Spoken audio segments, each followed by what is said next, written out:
अस्सलाम। आज हम स्टार्ट करेंगे MTH 642 के असाइनमेंट नंबर 1 का सोल्यूशन मैं आपके साथ डिस्कस करूंगी।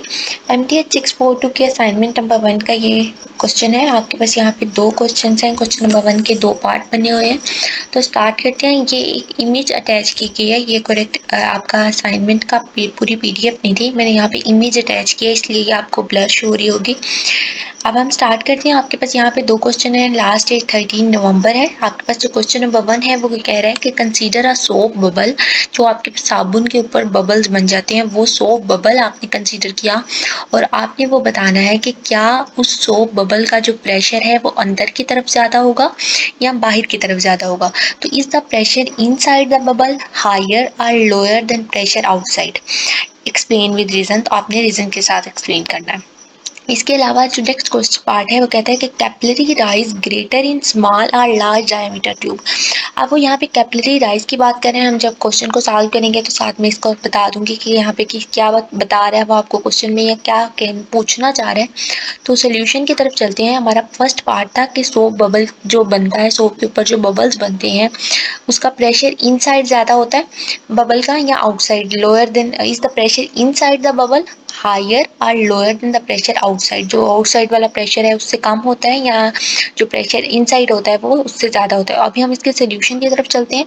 हमने यहाँ पे प्रेशर बताना है, तो जो प्रेशर होता है वो इनसाइड अ सोप बबल ज्यादा होता है एज द प्रेशर आउटसाइड। आपका जो टेम्परेचर है या जो एटमॉस्फेरिक प्रेशर है वो कह सकते हैं, उससे जो बबल का इनसाइड प्रेशर है वो ज्यादा होता है। और इसके लिए रीजन बतानी थी। वो रीजन ये है कि as evidence by the stretch of soap film. आप सोप फिल्म की यहाँ पे एग्जांपल ले सकते हैं, उसको ये रीजन दे सकते हैं। और आप एक एग्जांपल भी दे सकते हैं उसको, सोप फिल्म और स्किन ऑफ बलून के दरमियान में। तो यहाँ तक अगर आपको मजीद इसके रीजन से रिलेटेड कोई क्वेश्चन मिलता है तो आप ये कर लें। अदरवाइज 5 मार्क्स का क्वेश्चन है, 2.5 मार्क्स वो आपको इजीली इसके अंदर दे देगा। इसके बाद जो नेक्स्ट पार्ट था, is the capillary rise greater in small और large diameter tube. Capillary rise क्या है? अगर मैं आपको एक डायमीटर ट्यूब भी बता दूं, अगर ये कोई ट्यूब है और इसका डायमीटर जो भी है, अब कहता है कि यहाँ पे जो कैपिलरी राइज वाला टॉपिक MTH 642 के आपको लेक्चर्स में मिल जाएंगे। मेरे ये यूट्यूब चैनल पे आपको वहाँ से सारे लेक्चर मिल जाएंगे। अगर आप कैपिलरी राइज वाला टॉपिक आपने नहीं पढ़ा तो आप सबसे पहले कैपिलरी इफेक्ट को थोड़ा सा समझ लें। कैपिलरी इफेक्ट हमें कहता ही है कि राइज और fall of a liquid in a small diameter tube, उसको हम कहते हैं कैपिलरी इफेक्ट। अब आपके पास यहाँ पे, और ये सरफेस टेंशन के सारा फिनोमेना जो होता है। अब वो कैपिलरी राइज में पूछ रहा है कि अगर आपके पास ट्यूब का डायमीटर थोड़ा है या ट्यूब का डायमीटर ज्यादा है, तो क्या उससे कोई फर्क पड़ता है कि अगर आपका डायमीटर थोड़ा है या आपका डायमीटर ट्यूब का ज्यादा है, तो वहाँ पे कैपिलरी राइज का कोई फर्क पड़ता है? कैपिलरी राइज क्या, कैपिलरी इफेक्ट ज्यादा होता है या कैपिलरी इफेक्ट कम होता है? तो इसके लिए आपके पास रीजन ये है कि कैपिलरी राइज इनवर्सली प्रोपोर्शनल होता है डायमीटर ऑफ ट्यूब के। ठीक है, और मतलब कि आपके पास जो उसका इफेक्ट इंक्रीज हुआ, मैंने आपको लेक्चर के अंदर बॉटल की एग्जांपल दी थी, वहाँ पे एग्जांपल अटैच होगी। आप एक दफ़ा कैपिलरी इफेक्ट को जरूर जाके सुन लें। जो बबल्स बनते हैं वो कहाँ पे बनते हैं? तो जो कैपिलरी राइज वो आपके पास बिल्कुल लोअर साइड पे बबल्स बनते हैं। जो कैपिलरी इफेक्ट होता है वो इनवर्सली प्रोपोर्शनल होता है डायमीटर के। मतलब कि अगर कैपिलरी इफेक्ट ज्यादा आया है तो डायमीटर कम होगा। मतलब अगर स्मॉल डायमीटर ट्यूब है तो कैपिलरी इफेक्ट ज्यादा, और अगर कैपिलरी इफेक्ट थोड़ा आया है तो मतलब डायमीटर उसका ज्यादा है। तो ये दोनों इनवर्स रिलेशन है इनका। अगर एक चीज ज्यादा है तो दूसरी कम होगी।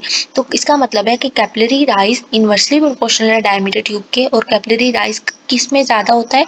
कैपिलरी राइज आपके पास स्मॉल डायमीटर ट्यूब के अंदर ज्यादा होता है। इसके लिए आपने रीजन देनी थी।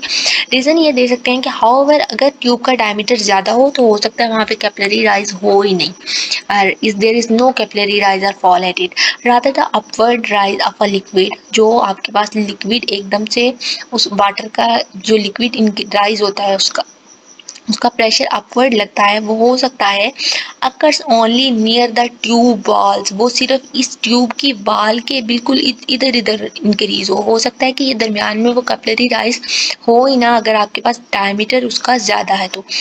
The elevation of the middle portion of the liquid, elevation का मतलब जो इसका दरमियान वाला पोर्शन है, इसकी जो हाइट है, एलिवेशन मतलब हाइट है ट्यूब के अंदर, does not change for long diameter tube, long diameter tube के लिए उसकी हाइट भी चेंज नहीं होती है। तो यहाँ पे आपके पास दो रीजन हैं जो उसने दे दी है, तो आप यहाँ पे दोनों रीजन लिख सकते हैं। इसके अलावा भी अगर आपको कोई रीजन मिलती है, गूगल से मिलती है, तो आप यहाँ पे अटैच कर सकते हैं। इसके बाद जो आपका नेक्स्ट क्वेश्चन था वो क्या था, न्यूट्रिएंट्स डिजॉल्व इन, वो भी कैपिलरी इफेक्ट से ही रिलेटेड है, न्यूट्रिएंट्स डिजॉल्व इन वाटर। अब यहाँ पे कैपिलरी इफेक्ट के अंदर जब मैंने आपको पढ़ाया था, आप वहाँ से लेक्चर सुने एक दफ़ा ज़रूर, वहाँ पे मैंने आपको एक एग्जांपल दी थी ट्री की। हम ट्री को सिर्फ नीचे पानी देते हैं, हम पूरे ट्री को तो पानी नहीं देते हैं, तो वो पानी किस तरह से पूरे ट्री को लग जाता है, कैपिलरी इफेक्ट की वजह से लग जाता है। अब वो यहाँ पे जो क्वेश्चन दे रहा है वो इसी से रिलेटेड दे रहा है कि न्यूट्रिएंट्स जो पानी के अंदर डिजॉल्व होती हैं are carried to the upper part of plant, और वो पानी पूरे दरख्त को लग रहा होता है, ये नहीं होता कि वो सिर्फ नीचे वाले हिस्से को लग रहा है, वो कहता है वो पूरे दरख्त को लग रहा है by tiny tubes partly because of capillary effect. वो किस वजह से हो रहा है, कैपिलरी इफेक्ट की वजह से हो रहा है। How high the water solution will rise in a tree in 0.0026 millimetre diameter tube. अब वो पूछना ये चाह रहा है कि आपने ये पता लगाना है कि पानी किस तरह से पूरे दरख्त को लग जाता है अगर उसका डायमीटर ट्यूब का, वो जो आपके पास ये जो नीचे उसकी जो इसका जो डायमीटर है वो ज़मीन से इतना जो डायमीटर है वो 0.026 मिलीमीटर है। ट्यूब इतनी की इतना ट्यूब मतलब कि जो आपका किस तरह से पानी इस पूरे दरख्त को लग रहा है और अगर उसका डायमीटर इतना है, तो ये पूछना चाह रहा है आपसे। अब आपने वो कहता है note that treat the solution as water at 10-20 degree Celsius, मतलब कि आपके पास जो उस टाइम पे जो आप पानी उस दरख्त को दे रहे हैं उसका जो टेम्परेचर है वो 20 डिग्री सेल्सियस हो और जिसका कॉन्टैक्ट एंगल हो वो 15 डिग्री हो। कॉन्टैक्ट एंगल भी मैंने आपको कैपिलरी राइज इफेक्ट में यहाँ पे बताया कि कॉन्टैक्ट एंगल क्या होता है, वेटिंग क्या होता है, नॉन वेटिंग क्या होता है। आप लेक्चर सुन लें एक दफ़ा ज़रूर, अगर आपका कॉन्सेप्ट ज़्यादा अच्छे से क्लियर हो जाएगा। कॉन्सेप्ट क्लियर होना ही असल में होता है आपके पेपर में, आपको और ज़्यादा ईजी हो जाता है कि लिखना आपने किस तरह से, आप उससे भी आप अपना पेपर लिख सकते हैं। अब यहाँ पे मैंने बहुत अच्छे तरीके से आपको बताया था कि कोहेशन और एडहेशन क्या होता है, कोहेसिव फोर्सेस कौन सी होती है, एडहेसिव फोर्सेस कौन सी होती हैं। तो आपके पास इसका सोल्यूशन क्या है, सोल्यूशन की तरफ भी चलते हैं डायरेक्ट। आप लेक्चर सुनेंगे तो आपका कंसेप्ट क्लियर होगा इंशाल्लाह। Nutrients dissolved in water are carried to upper parts of plants. अब न्यूट्रिएंट्स क्या करते हैं, वो जो पानी के अंदर न्यूट्रिएंट्स डिसॉल्व होते हैं वो उस पानी को अपर पार्ट ऊपर की तरफ भी लेकर जाते हैं।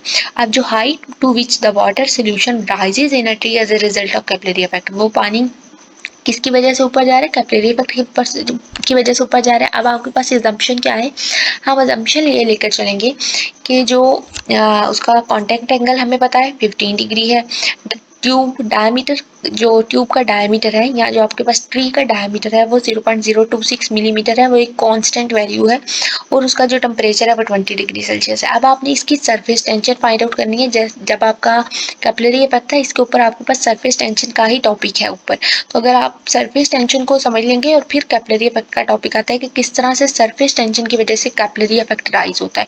तो सरफेस टेंशन 20 डिग्री सेल्सियस पे अगर आपने सॉल्व करना है तो 20 डिग्री सेल्सियस पे मैंने ये गूगल कर लिया डायरेक्ट।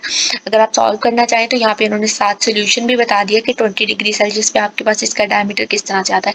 तो 20 डिग्री सेल्सियस पे इसका जो डायमीटर है वो 7.28 मल्टीप्लाई 10⁻⁻2 न्यूटन पर मीटर होता है। आपके पास ये वाले डायमीटर की वैल्यू होती है न्यूटन पर मीटर में अगर आपने वैल्यू लिखनी है। इसके अलावा अगर मिली मीटर न्यूटन पर मीटर में लिखनी है या ग्राम पर सेंटीमीटर में लिखनी है तो आप ये वैल्यू भी लिख सकते हैं। अभी हमारे पास क्योंकि वैल्यू हमें न्यूटन पर मीटर में चाहिए तो हमने ये 0.073 लिखी। 0.073 ये 10⁻⁻2 है, तो स्टार्ट वैल्यू जब आप साइंटिफिक नोटेशन में लिखते हैं तो 0.-2 है तो ये स्टार्टिंग में 0.0 हो जाएगा। 0.072 या 73 न्यूटन पर मीटर आपके पास सरफेस टेंशन आ गई 20 डिग्री सेल्सियस के ऊपर। वाटर की डेंसिटी आपको पता है 1000 किलोग्राम पर मीटर क्यूब होती है। कॉन्टैक्ट एंगल भी पता है, इसके लिए आप कैपिलरी इफेक्ट की हाइट हमने मालूम करनी है कि कितनी हाइट से पानी जो है वो पूरे ट्री को लग रहा है। तो 2 into surface tension cos phi rho g और आर इज द, हम कह सकते हैं कि आर यहाँ पे आपके पास उसका डायमीटर था तो रेडियस रेडियस है। अब आपके पास आप यहाँ पे डी भी लिख सकते हैं अगर आप डायमीटर डी लिखना चाहते हैं। अब आपको सरफेस टेंशन पता है, कॉस एंगल पता है 15 डिग्री है, 1000 उसकी डेंसिटी है, जी उसकी जो ग्रेविटेशनल एक्सेलरेशन होती है, जो ग्रेविटेशनल कांस्टेंट होता है 9.81 या कहीं जगह पे आप बस 10 मीटर पर सेकंड भी होता है वो, एंड आर उसकी वैल्यू है 2.6 10⁻⁻6 मीटर। 2.6 10⁻⁻6 मीटर किस तरह से, अगर आप इस वैल्यू को चेक करें, आप मैंने यहाँ पे डायमीटर लिखा, ऊपर से देख लेते हैं जी, ओके 0.026 मिलीमीटर, ठीक है। अब आप इस वैल्यू को सबसे पहले तो मिली में चेंज करें। जब आप मिली में चेंज करने से पहले अगर आपने मिलीमीटर से मीटर में जाना तो हम 1000 से डिवाइड करते हैं। आप 0.026 को 1000 से डिवाइड कर दें, फिर जो आंसर आएगा आप उसको अप्रोक्सीमेट करेंगे तो आपके पास 2.6 इंटू 10⁻⁻6 मीटर इसका आंसर आएगा। आप इसकी हाइट सारी वैल्यूज को कैलकुलेट कर लें। हाइट जो है वो 5.75 मीटर, ये मैंने थोड़ी सी ही वैल्यू कैलकुलेट की थी। आप इस वैल्यू को अगेन कैलकुलेट जरूर कर लें कैलकुलेटर से सारी वैल्यूज, और आपके पास ये इसका आंसर आ जाएगा। इसके अलावा भी कुछ इफेक्ट्स हो सकते हैं, अगर आप मजीद कोई रीजन देना चाहें तो chemical potential difference also cause the fluid to rise in trees, उसकी वजह से भी फ्लूइड जो है वो ट्रीज के अंदर केमिकल पोटेंशियल डिफरेंस की वजह से, कैपिलरी इफेक्ट की वजह से तो पानी पूरे ट्री को तो लगता ही है, लेकिन एक और प्रोसेस भी होता है जिसको हम केमिकल पोटेंशियल डिफरेंस कहते हैं, और इसकी वजह से भी पूरे ट्री को पानी लग सकता है। तो ये था आपके पास क्वेश्चन नंबर 2। होप सो आपको सोल्यूशन समझ आएगा। अगर फिर भी मेरे से यहाँ पे कोई मिस्टेक हो गई है, मैंने कोई लफ्ज कोई बात गलत बोल दिया तो आप मुझे इग्नोर कर दें, गलतियाँ होती रहती हैं। कमेंट सेक्शन में बता दें जो चीज़ समझ नहीं आई है। वीडियो अच्छी लगे तो लाइक करें, चैनल को सब्सक्राइब करें, अपने फ्रेंड्स के साथ शेयर करें। अल्लाह हाफिज़, थैंक यू।